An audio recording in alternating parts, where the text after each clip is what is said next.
In this second deleted level, which is an extended sequence of the sewers in Seattle.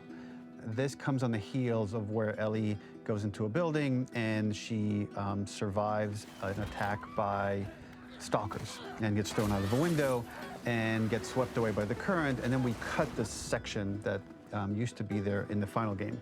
Now you will get to play it. So this was a way to get a bit more interesting puzzles, interesting traversal, figure out how Ellie can navigate the sewers with the fighting current. Ultimately, with a lot of these levels and these sequences, the reason why we cut them were for pacing purposes. But here it is for you in this very kind of raw form that part of it will feel finished, parts of it will feel like assets are missing as far as audio, animation won't be final. But it's a glimpse into what a game looks like when it's months away from finishing. Enjoy.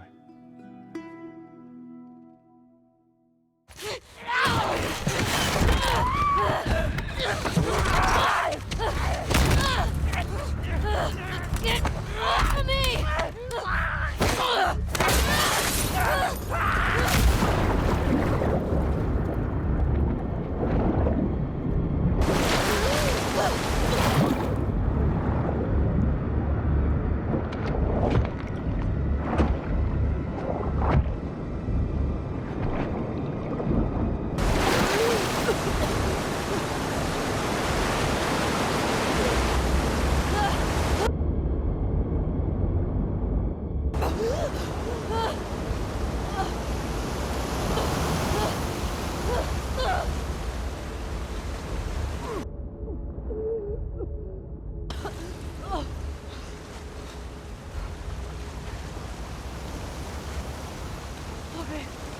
Okay.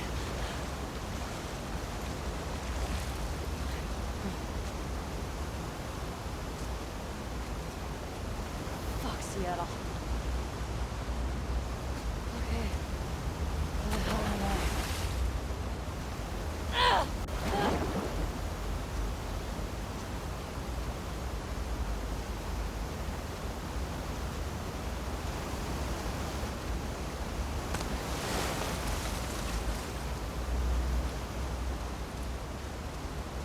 This level, internally known as Find Nora, was quite long in duration as we had to make Ellie traverse a far distance to the opposite side of downtown Seattle. The sewer section was originally longer than what we released the game with, approximately 10 minutes more. This was one of the few areas of the game that used water flow as part of a traversal puzzle. The player has to go upstream to use the current to get to the platform to reach the other side.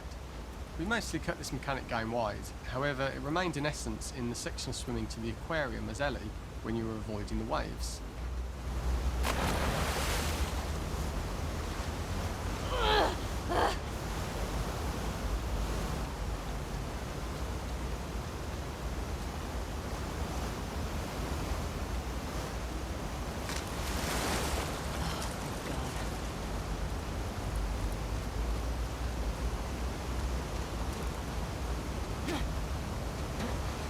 The ladder acts as an immediate goal for the player, but being able to climb out is not going to be so easy. To keep levels interesting and engaging, we alternate between positive and negative values the player experiences. Here, it's a positive to have found the ladder, but then a negative to discover it's not the solution. But then another positive to identify the next short-term goal of the doorway. By alternating between these opposing values, we give players what they expect, but not how they expect it. Okay. Gotta be in there.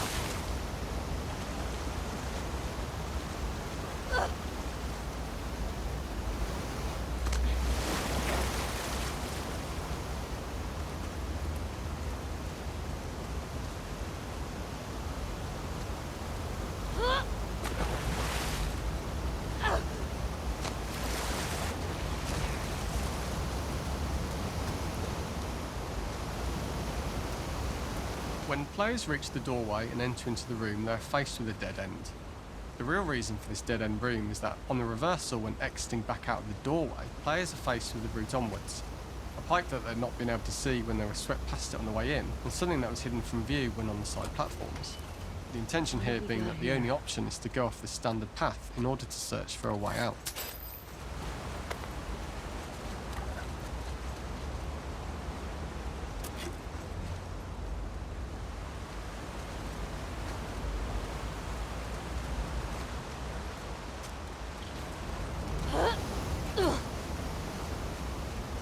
Get me the hell out of here. Ugh. Throughout the rest of the level, we also used light to indicate to the player that they were heading in the right direction. At each turn, however, we blocked the direct route forward. Players would know that they just have to keep finding alternative paths, promoting those feelings of being desperate and trapped. We slowly introduced the player to consider climbing into smaller pipes and crouching in these tight spaces. Up and out.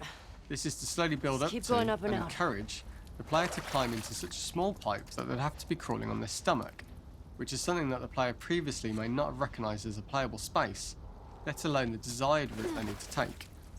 We added a tiny space just to reward the player's exploration with a pickup item, and we made sure it was something that made sense that you'd find in this area. A canister and all the garbage that had been washed into the sewers from the surface.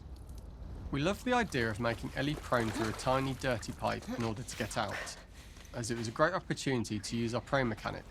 A unique Holy camera shit, setup was Ellie. created to support crawling in these pipes, as the standard prone camera is much higher above the player. We also created custom collision in order for Ellie to manoeuvre in these tight spaces easily. Initially, the oblong collision capsule around her character caused issues crawling around corners. We put extra effort into the custom corner collision so the movement experience is as smooth as the main game. In order for the player to feel cramped, claustrophobic and desperate, we'd been enforcing the traversal mechanics that allow for a tight environment which promote these feelings.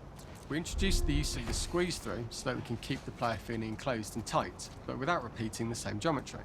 Here we change from low ceilings with wider walls to high ceilings and tight walls to change up the spatial pacing and keep the level from repeating itself.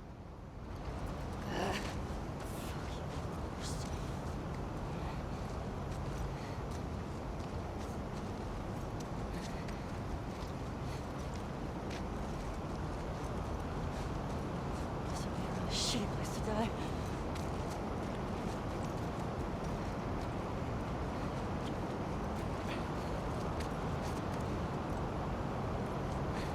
Originally, we had the waterline much higher here, so players had to swim through this tight tunnel.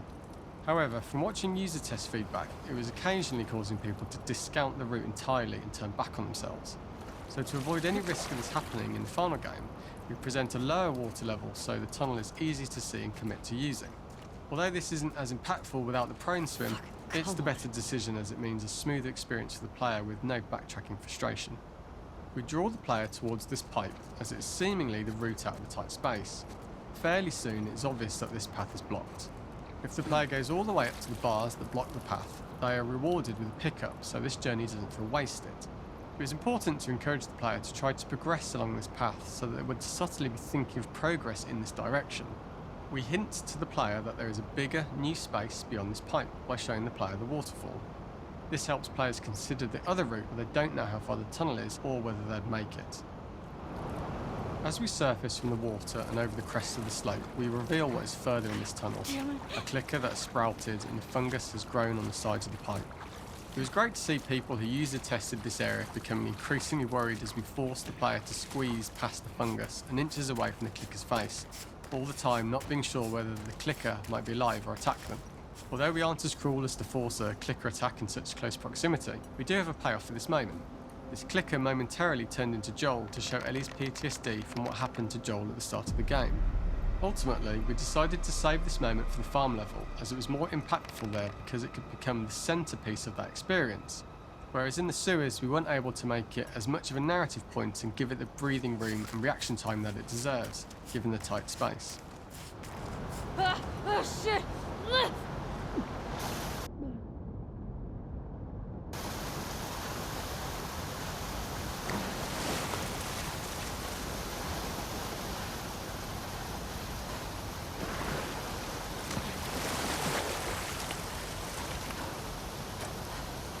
For the final section, we eventually opened you out into a wider area as you traverse through such tight spaces leading up to this. So changing the environmental pacing makes it begin to feel like we're coming to the end of Ellie's ordeal. An earlier iteration used the current that we'd shown at the start for a slightly tougher traversal puzzle to conclude the sewers. The ladder was clearly visible from most of the area, but the player was faced with a fast-flowing torrent of water they couldn't cross. If the player attempted to jump into the water, they were not able to swim across the ladder due to the water's speed. But instead they had to traverse the pipe running along the top of the space in order to get across the water.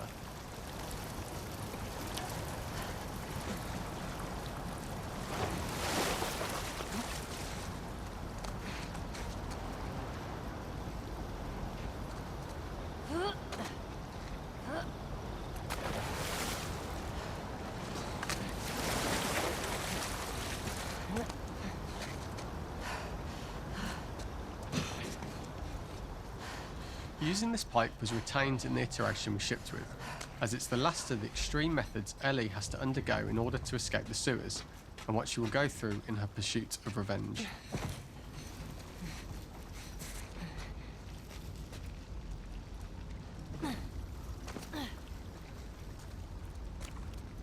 The last ladder climb was quite lengthy, and although we could have trimmed it down to a shorter climb, we liked how this last segment of the journey built anticipation for whether there was success at the top or not after all you've been through. Ultimately, the ladder exits out into the subway station, which is how it connects in the final game. Ellie then has to find her way to the hospital from here, crossing paths with the scars for the first time.